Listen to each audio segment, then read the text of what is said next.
What's up, guys? Jeff Parton here, your friend of the car business. I am back. I am back again. I'm going to hop on in here for just a couple of minutes. We got somebody that I think is oversleeping, but that's okay. I'm back.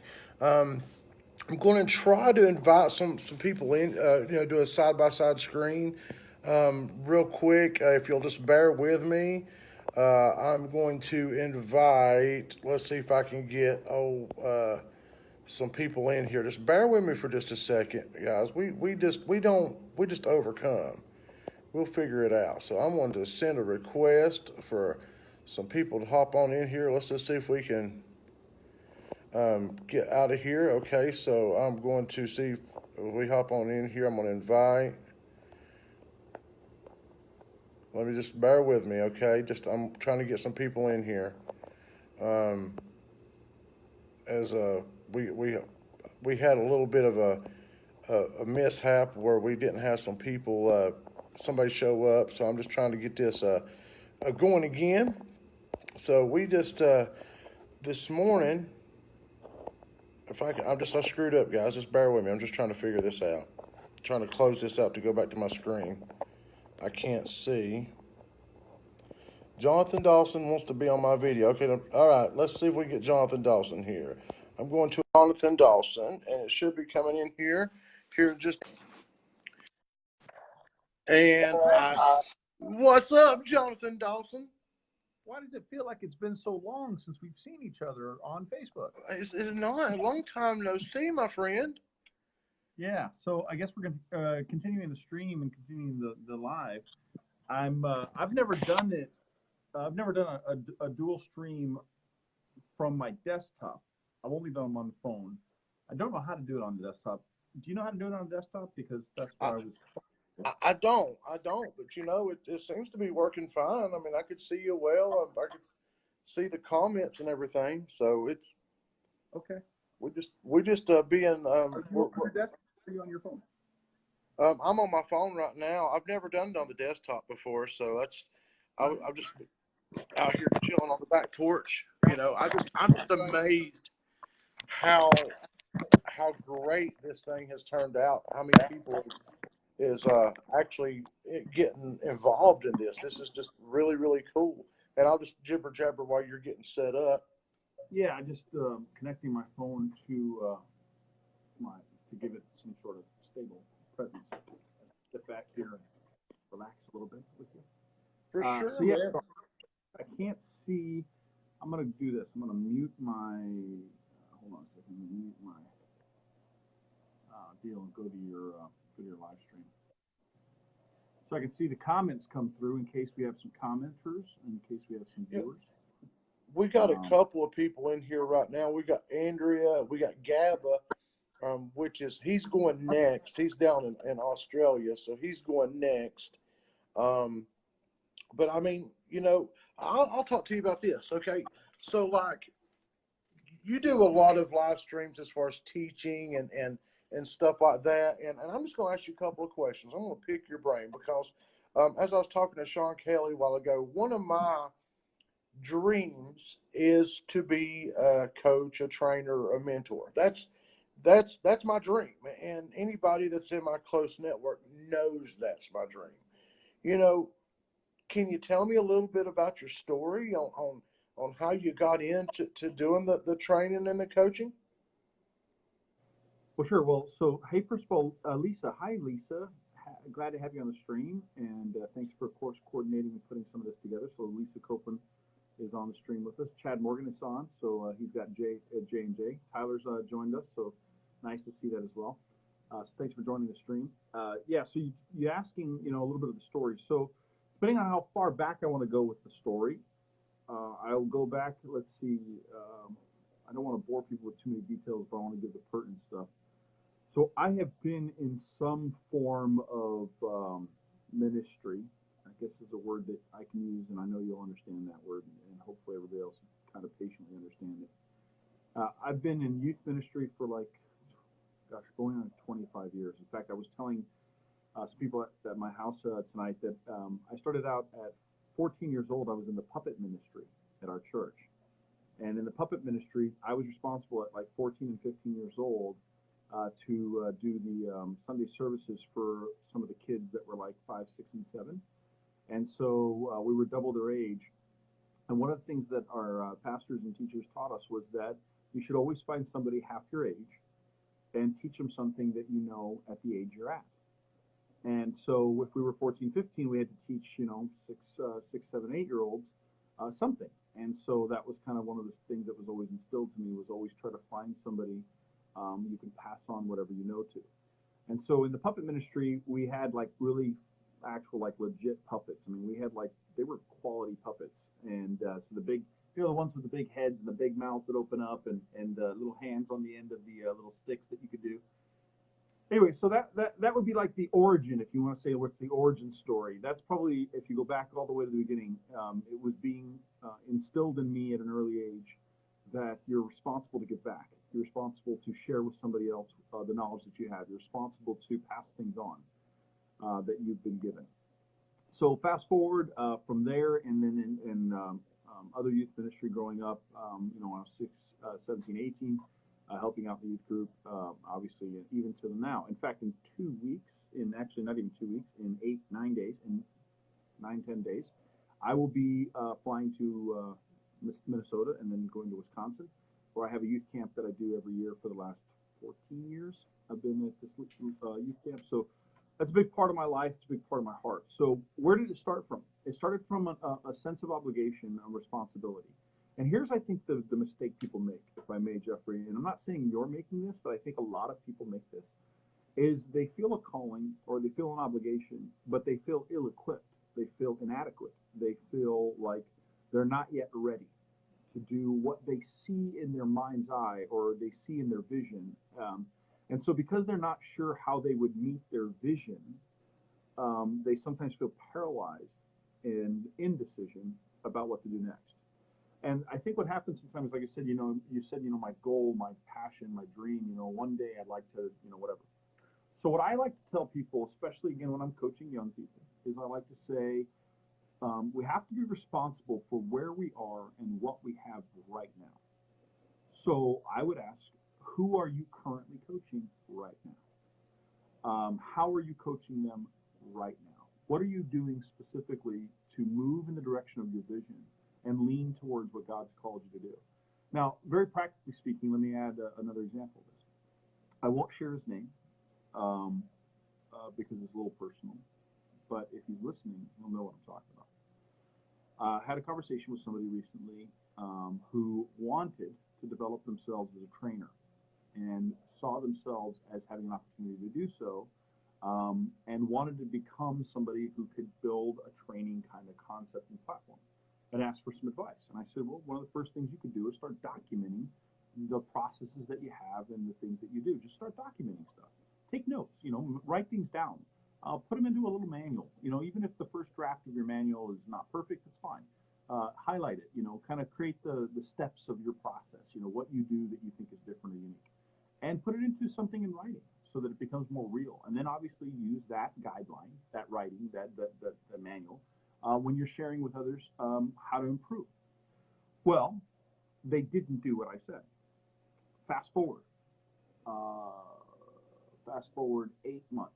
8 months later, they get an opportunity to be interviewed by a different company and for a different opportunity, and the position is a training manager. And this is their dream job. It's their gig they really want. And so they reach out to me and they're like, hey, I'm going to forward you my resume. Tell me what you think. And, let me know if you have any advice. And I'm in the back of my mind thinking, your resume looks fine. I've already given you advice. And anyway, so fast forward, they have the interview. They don't get the job. Now, I'm not saying that they would have guaranteed got the job had they done what I said. But here is the feedback they got when they asked why they didn't get the job. The person interviewing them said, the person we gave the job to seemed to have a more formal understanding of how to build a training plan and had experience building training curriculum before. And we didn't see that you had that, which of course was the thing 8 months ago that I had told them they could do right now. What's in your hand right now? Where are you right now? What can you do right now? So I would say, Jeff, if you want to have advice, and certainly based on my personal experience, take action on what you can do right now towards coaching or mentoring or teaching or training. Whatever that is, it's small. It's smaller than your vision, but it's right now. What can you do? So does that make sense? That makes awesome sense. I mean, because kind of, it's kind of crazy that you mentioned that, and I'm not trying to toot my own horn, but like at the dealership that I'm at right now, and it's always been this way. No matter where I'm at, I will like take the new hires, the green peas, under my wing, and I've always tried to help out. I've tried, and you hear some of the older guys say, well, I wouldn't do that. You're not getting paid for it. And it has nothing to do with that. It's the fact that I get fulfilled when I feel like I'm helping somebody, whether I'm getting paid for it or not. And I mean, they're like, well, I take half their car deals and stuff like that. And see, I guess it's the spiritual part of myself where I feel like that if I help somebody achieve a goal, if I help somebody become better, God's going to bless me. I mean, and He has. Yeah. And so I'm kind of doing that right now. That's my immediate thing that I'm doing is I will take the new hires, the green peas, and take them on my wing and help them, and take TOs and close deals and don't charge a dime. It's just a fact. But the writing the things down and keeping track of my journey, that's strong, man. That's something that I do need to do for sure, and I Well, like that. I encourage you to do that. And obviously, the reason we're on the stream at 4:53 in the morning is because of what's happening with Michelle, right? And Right. so the Fight with Michelle campaign that's going on, and we're trying to continue the 24-hour marathon that we've done on fundraising. And so if you're watching the stream, I want to encourage you, and I want to, if I may, we look at an example of somebody like Michelle, her life, the stage she's at. If you consider, a mom of three, business startup, there is no such thing as the right timing to wrestle with cancer. There's no such thing as the right timing to wrestle with your own mortality. There's no such thing as the right timing to start to come to grips with the questions of eternity. There's no such thing as the right timing for illness, for an attack on your body, an attack on your family. There's no such thing as the right time. There isn't, right? No one sits around and goes, hey, I can't wait until I'm 42 years old and I can now have this ailment happen to me. So here's the thing: wherever you are in your life right now, there's not probably a budgeted plan for tragedy or for an attack. You're not budgeting it. You're not planning for it. You're not like anticipating it. Okay, you're not saying that. You're waking up and you're going to work and you're doing your normal thing. So if you have a calling, if you have a mission, what I would want to encourage all of you watching is don't wait. Don't wait to take action and steps towards the things that are on your heart. Because life is not promised to any of us. Period. Right. And so there are people who are diagnosed with things and who fight it and make it and come through it and live decades longer. There's people who cross the street and get hit by buses or choke on chicken bones. Scripturally, Jeffrey, again, you can appreciate this. Scripture says that it's appointed unto a man a time to die and then the judgment. We're all given a clock, a timer, and our life is ticking towards it. And eventually, it's inevitable. Every one of us will face that question of mortality. So I want to just encourage you personally, Jeffrey, and anybody who's watching the stream, to make sure that you move in the direction of your goals, your vision, your dreams. Take deliberate and intentional action towards those things, because one day something is going to happen. It could be any day, but one day something's going to happen, and then you're going to have to wrestle with: did I honor the dreams of my heart? Did I honor the passions I had? Was I coming to work on purpose? Was I living with intentionality? So I think that's really important, and I think when we see personal tragedy like this, people that we know experiencing deep pain, it reminds us of the frailty of life and the mortality that we all have. And hopefully, it forces us to take a serious look at what we're doing with our days. And I agree with that, 110%. And I'm glad you made that point. And that's something that I was, about to hit on my last video is, you know, we're not promised tomorrow. We're not. And this is about Michelle. This is about her journey. This could happen to any of us. Yeah, I none of us mean, are. right. It could happen to any of us. And, you know, so there's a couple of points that, you made that point, like live your dream, live your life to the fullest, go for it because life is very, very frail. You don't know. You don't know whether you close your eyes tonight and you're not going to get up tomorrow morning. That's why when I do my videos, I tell everybody when my feet hit the ground in the mornings, I hit it running. I'm ready to go. I'm passionate. And that's the way we all need to be. But we also, with that being said, we also realize that people have hard times. Things happen that people don't expect to happen. And I think not it's our obligation as humans, as Christians, as people of faith to help out those people in need. Whether it be prayer, whether it be monetary, whether it be a friend, somebody's shoulder to cry on. I think it's our obligation to do so. I really enjoyed talking to you this morning, man. This is the first time we've ever got to really talk, and it's awesome. It's awesome, Jonathan. And I mean, I really believe everything happens for a reason. I'm a firm believer in that, and I really believe that Michelle will be cured. But we got the task at hand right now that we've got to help this woman with her bills, her doctor bills, her something as simple as buying groceries, because this is going to be tough for her, and we need to be there for her. So I stress to each and every one of you guys that watch this video now or later or whenever, if it's only $5, do something. And I challenge every single salesperson out there to put $5 back on every deal in August, and you'd be surprised how much that will grow. Yeah, I appreciate that, and I want to encourage everybody as well who's watching this live stream. I know Jeffrey, you'll edit the video stream and put the information in the actual description. So if you'll do that after the stream ends, so that anybody watching this on a replay can check out the links, and if you'll add those. But basically, fightwithmichelle.com is the main site that we want to make sure people know about.